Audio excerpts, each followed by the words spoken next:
पार्वती जी, जिस समय दुख की घड़ी चल रही हो, तकलीफ की घड़ी चल रही हो, कष्ट की घड़ी चल रही हो, बहुत तकलीफ हो जीवन में चल रही हो, बहुत तकलीफ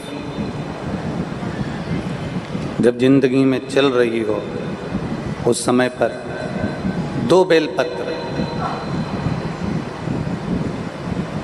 और 2 पुष्प, 2 बेलपत्र और 2 पुष्प, एक पुष्प लाल लेना है, एक पुष्प लाल लेना है और एक पुष्प श्वेत लेना है। जो लाल पुष्प वाला बेलपत्र है उसको अशोक सुंदरी वाली जगह पर समर्पित करना, और श्वेत पुष्प वाला जो बेलपत्र है, सफेद पुष्प वाला जो बेलपत्र है, उसको भगवान शंकर का जो शिवलिंग है, भगवान शिव का जो शिवलिंग है उस पर समर्पित करना। एक जो लाल बेलपत्र, लाल पुष्प का जो बेलपत्र है, लाल पुष्प वाला जो बेलपत्र है, लाल पुष्प का जो बेलपत्र है वो बेलपत्र अशोक सुंदरी वाली जगह पर, और श्वेत पुष्प का जो बेलपत्र है वो सफेद पुष्प वाला बेलपत्र भगवान शंकर के शिवलिंग पर समर्पित करो। अपने दिल की कामना अपने मन से बाबा से प्रार्थना करो, अपने हृदय से भगवान शिव को कहो और दिल से देवादिदेव महादेव को कह कर आओ, दिल से, हृदय से।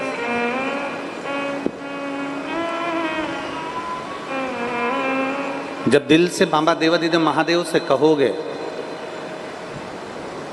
हृदय से भगवान शंकर से प्रार्थना करोगे, तो देवादिदेव महादेव सुनेंगे जरूर। शिव महापुराण की कथा कहती है कि विषम परिस्थिति में,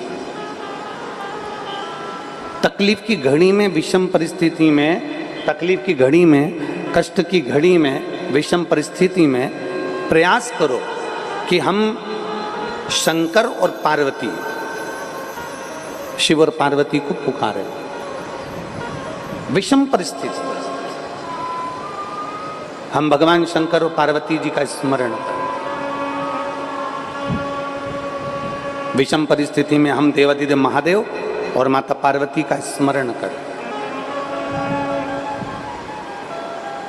कई लोग कहते हैं कि गुरुजी हम शिव जी को जल चढ़ाते हैं और देवादिदेव महादेव को जल चढ़ाते हैं, तो क्या पार्वती जी को भी जल चढ़ाने जाना पड़ेगा?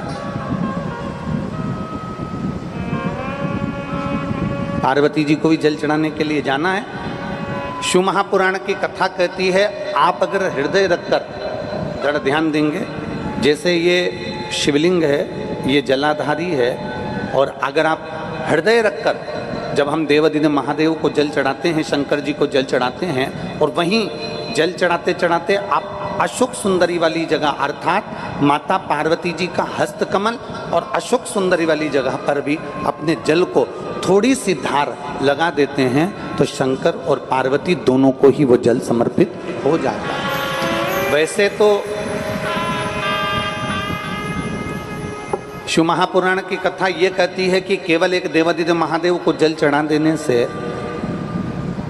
शिव महापुराण की कथा कहती है केवल एक देवादिदेव महादेव को जल समर्पित कर देने से 33 कोटि देवता, चाहे फिर उसमें गणेश जी हों, कार्तिकेय जी हों, जगदम्बा अम्बा हो, चाहे नवग्रह देवता हों, चाहे पंचलोकपाल हों, षोडश मातृका हों, 64 योगनियाँ हों, सारे देवी देवता उस शंकर भगवान के शिवलिंग में विराजमान हैं। तो शिव महापुराण की कथा कहती है, जब हम एक लोटा जल, जैसे हमने दूसरे दिन की कथा में एक बात कही थी कि अपने पितृदेव, अपने कुल देव, अपने ग्राम देव, अपने स्थान देव, अपने नगर देव, किसी भी देवता का अगर हम स्मरण कर रहे हैं और हमको नहीं मालूम कि हमारा कुल देवता कौन है, हमें नहीं मालूम हमारी कुल देवी कौन है, हमें नहीं मालूम हमारे पितृ कौन है, हमें नहीं मालूम कि हमारे स्थान देवता कौन से हैं, हमें नहीं मालूम कि हमारे खेड़े के देवता कौन से हैं, तो शिव महापुराण की कथा कहती है एक लोटा जल जब हम देवादिदेव महादेव को समर्पित करते हैं तो सारे देवताओं को वो जल प्राप्त हो जाता है और सारे देवता मिलकर हमारा कल्याण कर देते हैं। हमारे भीतर के जो खोट होते हैं, हमारे भीतर के जो अवगुण होते हैं, हमारे भीतर के जो दोष होते हैं, शिव महापुराण की कथा कहती है प्रयास करा करो कि जब कथा सुनने जाओ तो एक मन में संकल्प लेकर जाओ कि मैं जो गलत काम करता हूँ उसमें से आज एक गलत काम शिव महापुराण की कथा में छोड़ दे रहा हूँ, उसके बाद में कभी नहीं करूँगा।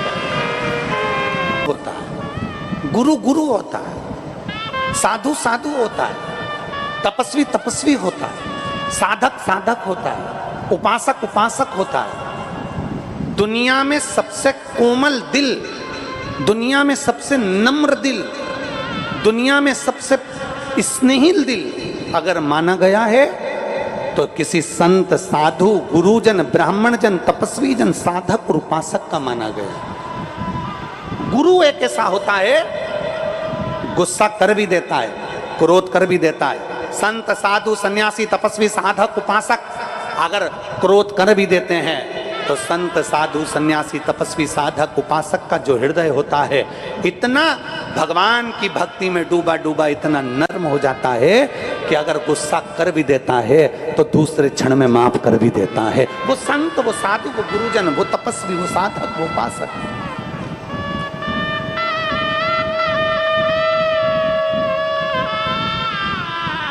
वो तपस्वी वो साधक वो उपासक। मुनि मेधा ने बुलाया। मुनि मेधा ने कहा कि जो पार्वती जी पूछती हैं बात क्या है, क्या हुआ? माँ मधु और केटप जी तो असुर परेशान करके रख दिए हैं, आप कुछ कृपा करिए। माँ जगतजननी कुछ करुणा करिए, कुछ करुणा करिए।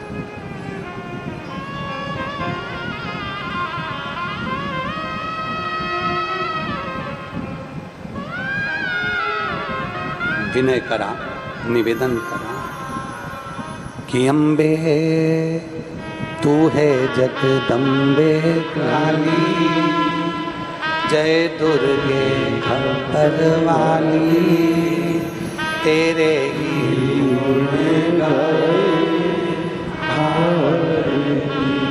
ओ मैया हम सब तारे तेरी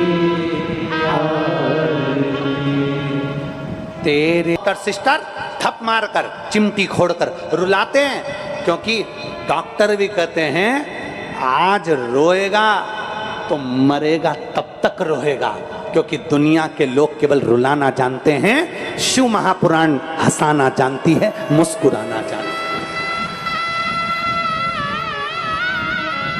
दुनिया के लोग रुलाएंगे, कभी बच्चों के लिए, कभी परिवार के लिए, कभी पत्नी के लिए, कभी कुटुंब के लिए, कभी जमीन के लिए, कभी जायदाद के लिए, कभी संपदा के लिए, कभी शरीर के लिए। पूरी उम्र बचपन से लेकर मरोगे तब तक केवल रोने में निकलना है। मुस्कुराने के लिए तो शिव महापुराण के ये 7 दिन मिलते हैं। खूब सेवा करो और खूब मुस्कुरा लो, ये जिंदगी के 7 दिन।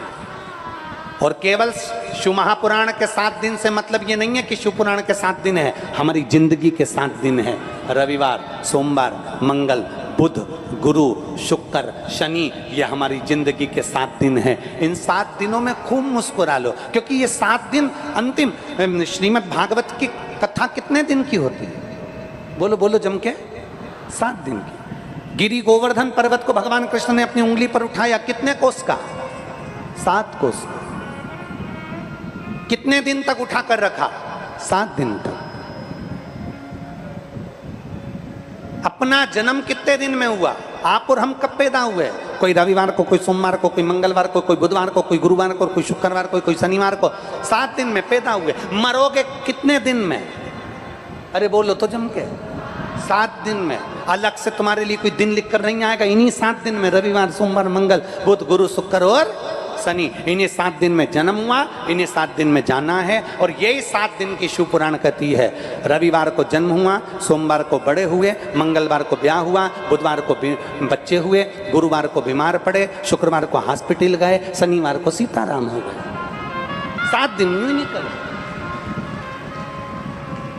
जीवन के 7 दिन ऐसे ही निकल जाते हैं मुस्कुराते। जिसने सेवा कर ली, जिसने चाकरी कर ली, जिसने भजन कर लिया, जिसने कीर्तन कर लिया, जिसने मंत्र जाप कर लिया, जिसने नाम जाप कर लिया, वो आनंद की सुख राशि प्राप्त कर लेता।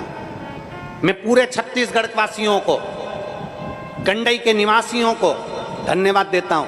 इस गंडई को तो चिंता मत करना, मेरे भोलेनाथ तुम्हारी सारी व्यवस्था कर ही देते हैं। ये शिव तत्व है, योग घड़ी है।